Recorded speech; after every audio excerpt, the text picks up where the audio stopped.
कह ले कि हम भारत के रहने वाले नहीं है, हमारा मूल विदेशी है, ये यहीं के लोग हैं सारे।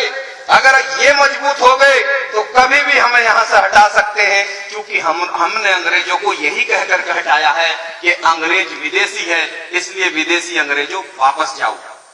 तो जब तक ये लोग कमजोर रहेंगे, मैं नहीं कह रहा हूँ, खुद पंडित जवाहरलाल नेहरू ने अपनी किताब में लिख रखा है, वहां से पढ़ करके मैं बोल रहा हूँ, बाबा साहब ने भी सारा पूरा धजिया उखेड़ी है इनकी।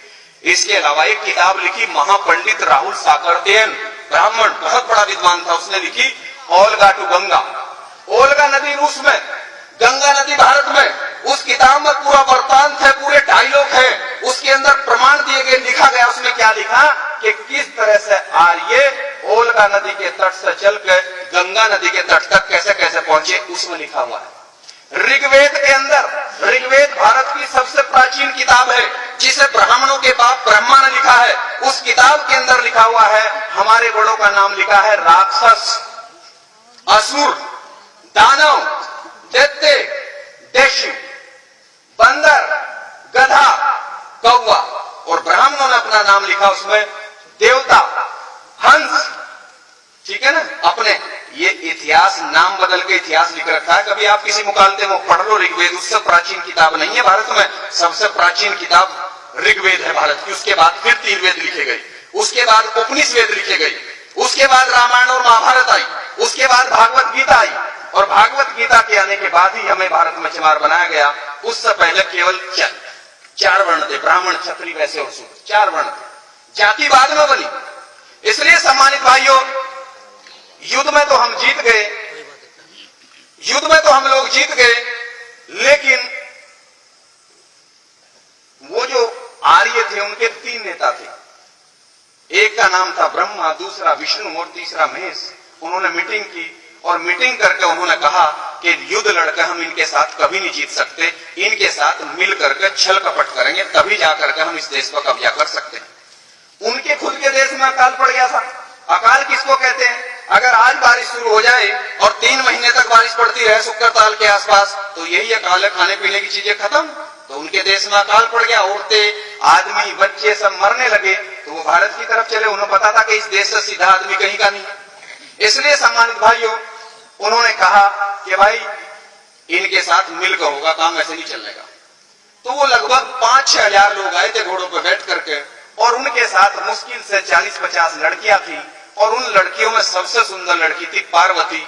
तो ब्रह्मा ने उसको कहा कि पार्वती तुम बात सुनो, अगर तुमने हमारा ये काम कर दिया तो हम तुम्हें भारत में देवी बना करके, जब तक इस देश पर हमारा कब्जा रहेगा तुम्हारी पूजा होगी, और मैं तुम्हारे साथ 8 लड़कियां और लगा रहा हूं, तुम 9 लड़कियां मिल करके, ये इनका लीडर है शंकर, अगर तुमने इसको अपने जाल में फंसा दिया तो हम भारत पर कब्जा करेंगे। इन 9 लड़कियों को ट्रेनिंग दी गई, इन 9 लड़कियों को ट्रेनिंग दी गई, और ट्रेनिंग देने के बाद ब्रह्मा विष्णु महेश हमारे नेता शंकर के पास लेकर आए, और जमीन पर लेट करके रोने लगे कि हमारे देश में अकाल पड़ गया, और हमें कुछ दिन के लिए अपने देश में शरण दे दो, और जब मौसम सही होगा तो हम वापस चले जाएंगे, और उसके बदले में हमारी ये 9 लड़की आपकी सेवा में रहेगी। जो हमारा शंकर था, जो हमारा शंकर एक पद था, जैसा आज कौन है? आज मोदी है प्रधानमंत्री, कल कौन थे? मनमोहन सिंह, उससे पहले नरसिम्हा राव, यानी ये एक पद है प्रधानमंत्री।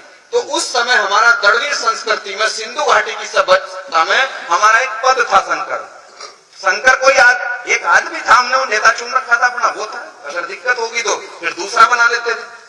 तो उसने कहा भाई ठीक है, चलो मैं आपको टाइम दे रहा हूँ, 6 महीने भारत में रह लो, जब मौसम सही होगा वापस जाना पड़ेगा।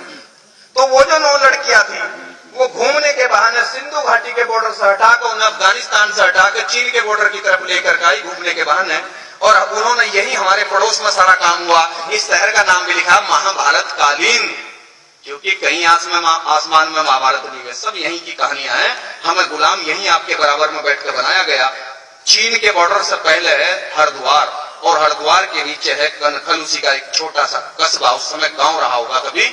तो वहां पार्वती ने डेरा डाल दिया शंकर के साथ, और भांग धतूरा शराब और गांजा पिला पिला करके इसको पागल कर दिया। और इस तरह से जब आर्यों को यह पता लगा कि हमारी लड़कियों ने काम सही कर दिया, तो उधर से आर्यों ने अपना घेरा डाल दिया। इस देश का नाम जम्बू द्वीप था, उन्होंने इसका नाम बदलकर तुरंत कर दिया आर्यव्रत। व्रत का मतलब होता है घेरा, यानी अधिकारियों ने घेरा डाल दिया। घेरा तो डलेगा ही जब जिस देश का नेता ही बेईमान उनके चक्कर में फंस गया और उनको शरण दे दी भारत में, और उसने अपने इतिहास को पढ़ने की कोशिश नहीं की, इस चक्कर में उन्होंने भारत में कब्जा कर लिया। कब्जा करने के बाद उनकी फिर मीटिंग हुई। हम लोग तो साल में एक बार आते हैं, और ये मैं आपको बता रहा हूं कि अगर आप रोजाना बैठ करके इस तरह से बात नहीं करोगे गांव-गांव में, तो 5-4 साल का समय है आपके सामने, मैं उसको रखूं आपके सामने। लेकिन पहले मैं ये कहानी आपको जरूर बताऊंगा, क्योंकि हमारे अनपढ़ तो छोड़ दो, जो पढ़े लिखे लोग हैं उनको समाज का पता नहीं है। उनको जिसने जो कह दिया, कोई दलित बताता है हमें, कोई हरिजन हमें बताने लगता है, कोई हमें नीच बताता है, और ब्राह्मणों ने सारी किताबों में हमें शुद्ध लिख करके नीच लिख रखे हैं। तो जब तक हम इसका विरोध नहीं करेंगे तब तक तो ये ऐसे ही चलती रहेगी परिपाटी। हम क्यों माने, देश हमारा है। हम तो इस तरह से, जब ये अंग्रेजों के खिलाफ आंदोलन चला सकते हैं तो हम इनके खिलाफ आंदोलन चलाएंगे कि देश हमारा। पूरी दुनिया का ये कानून बना हुआ है, हमने पढ़ा है, यूएनओ का कानून है, संयुक्त राष्ट्र संघ का कानून है कि कोई भी विदेशी किसी देश में केवल रह सकता है, नौकरी कर सकता है, कारोबार कर सकता है, लेकिन हुकूमत नहीं कर सकता। और ब्राह्मण भारत के अंदर हुकूमत भी कर रहा है, और धर्म का सारा काम भी उसने, सारी ठेकेदारी उसने ले रखी है, सारा कारोबार उसके पास है। जब कानून ये बना हुआ कि वो राज नहीं कर सकते, तो फिर इस देश पर राज कैसे चल रहा उनका? वो हमारी बेवकूफत और हमारी मूर्खता में चल रहा है कि जितने महापुरुषों ने आंदोलन चलाया, हम अपने आजादी के आंदोलन को छोड़ करके भक्ति के आंदोलन में शामिल हो जाते हैं, और इस तरह से वो भक्ति के चक्कर में हमारा सत्यानाश कर देते हैं। क्योंकि भक्ति का मतलब, भगत का मतलब हिंदी में होता है दास, और उर्दू में भगत का मतलब है गुलाम। और हमारी लड़ाई है मुक्ति यानी आजादी की लड़ाई।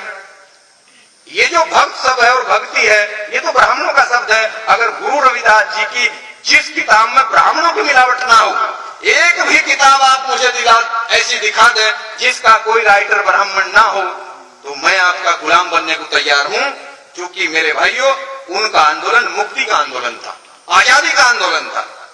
ज्योतिबा फूले का आजादी का आंदोलन था। ज्योतिबा फूले सैनी थे बिरादरी संभाली, उनके आंदोलन को काउंटर करने के लिए उन्होंने आंदोलन चलाया, मुक्ति का आंदोलन, सत्यशोधक समाज बना करके। तो एक ब्राह्मण था, उसका नाम था दयानंद सरस्वती, वो टंकारा का महाराष्ट्र का ब्राह्मण था। उसने तुरंत 50 ब्राह्मणों की बैठक बुलाई। उसने कहा अगर ये सैनी का लड़का पूरे देश में से समझा देगा तो हम तो 3% है, ये ज्यादा लोग इकट्ठे हो जाएंगे, एक तरफ सारे लोग इसके साथ चले जाएंगे। उन्होंने कहा तुरंत आर्य समाज बनाओ। उन्होंने आर्य समाज बनाया और ब्रह्म समाज बनाया, और भारत में आंदोलन शुरू कर दिया। हमारे लोगों ने ज्योतिबा फूले का जो सही आंदोलन था, हम आजाद दिलाने वाला, उसे छोड़कर आर्य समाज के आंदोलन में शामिल हो गए। हमारा आंदोलन काउंटर हो गया। तो कितने उदाहरण मैं आपको दूं, इस तरह से हमारा आंदोलन काउंटर होता है भारत में। इसलिए सम्मानित भाइयों, उसमें क्या हुआ, उन्होंने मीटिंग की। मीटिंग करके उन्होंने कहा भाई हमारी लड़कियों ने काम तो बहुत सही कर दिया, चलो संकट तो फंसा, लेकिन इनका क्या करोगे? जो भोले, भोले का मतलब है भारत की जनता, वो हमें बोलते हैं भोला।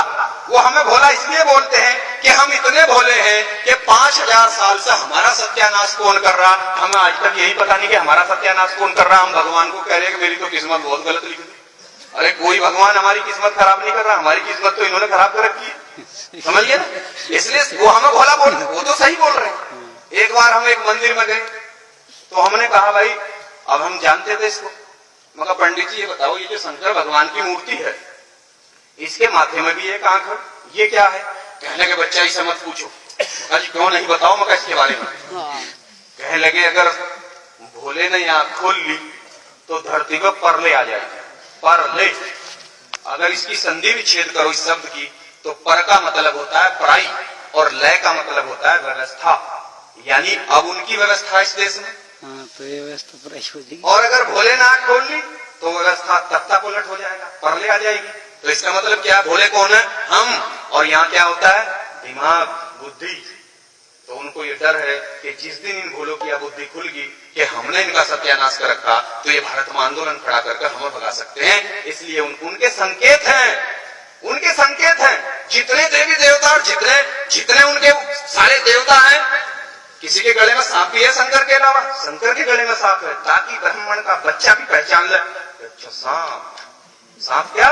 नाग। उसके गले में क्यों डाल रखा? क्योंकि हम सब लोग नागवंश के हैं, ताकि अगर कोई ब्राह्मण का लड़का या लड़की आए तो वो तुरंत उन्हें देखकर पहचान लगा, क्योंकि उन्हें अपने वंश का पता है। गधे तो हमें पता नहीं है। उनके तो 7 साल के बच्चे को भी पता है कि वो किस नस्ल के लोग हैं। उनकी नस्ल अलग है और हमारी नस्ल अलग है। वो अपने इतिहास को जानते हैं, हम अपने इतिहास को नहीं जानते। वो तो उसका सांप देखते ही पहचान लेते हैं, अच्छा ये आदमी हमारा नहीं है, क्योंकि वो हमारा आदमी है, क्योंकि नागवंश के लोग हमें। तो उन्होंने बता रखा है नागवंश का साथ इसने हमारा दिया था और यो आदमी हमारा नहीं है, क्योंकि वो जिसका इस्तेमाल करते हैं बाद में 4 लात उसको जरूर मारते हैं, उसे गद्दार भी वो ठहराते हैं बाद में, पहले साथ लेते हैं फिर उसको गद्दार ठहरा देते हैं बाद में। हनुमान जी का भी उन्होंने ऐसे ही किया था। पूंछ कितनी बड़ी लगा रखी है, पिछड़ी जाति का आदमी था, कितनी बड़ी पूंछ है। और कुछ पागल लोग क्या कहते हैं, उस जमाने में भाई पूंछ होती, अरे अगर वो बंदर था तो बंदर जो है आदमी की तरह कैसे बात करने लगा भाई, बंदर आदमी की तरह कैसे बात करने लगा, लेकिन आदमी की तरह बोलता था। और अगर उस जमाने में सभी का पूंछ होती तो जब हनुमान जी की इतनी बड़ी पूंछ थी तो राम जी की इतनी सी होनी चाहिए, होनी तो चाहिए थी। तो ये तो हमारा बना रखा है, इन्होंने बहुत अच्छे वाला बना रखा है। इसलिए सम्मानित भाइयों, उन्होंने ब्रह्मा ने कहा कि इनका इलाज भोलों का मैं करूंगा, और ब्रह्मा बैठ के लिख कर लेकर के कलम, और कलम के मामले में ये कसाई है। बाबा साहब ने लिखा है कि ब्राह्मण चेहरे से भोला होता है लेकिन दिल से कसाई होता है।